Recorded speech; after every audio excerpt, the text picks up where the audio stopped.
रंगता एगो हमर भतार खाली ढोली रंगता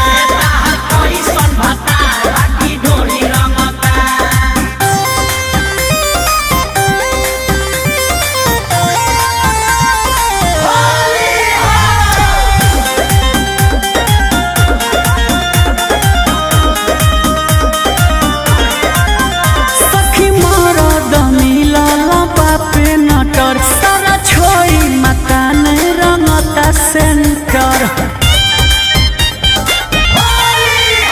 सखी मोरा दमिला लंबा पे नटर सारा छोड़ी मकान रंगता सेंटर कान्हियो मोरी से खूबे बोरी बोरी रंगता एगो हमर भतार खाली ढोली रंगता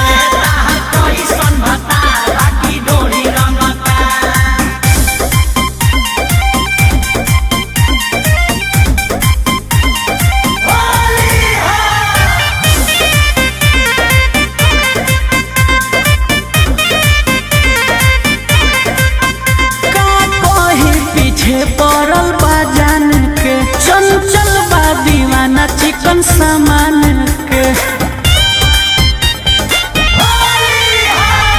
कहीं पीछा पड़ल बा जान के चंचल बा दीवाना चिकन सामान के जने मना करिले वही ओरी रंगता एगो हमर भतार खाली ढोली रंगता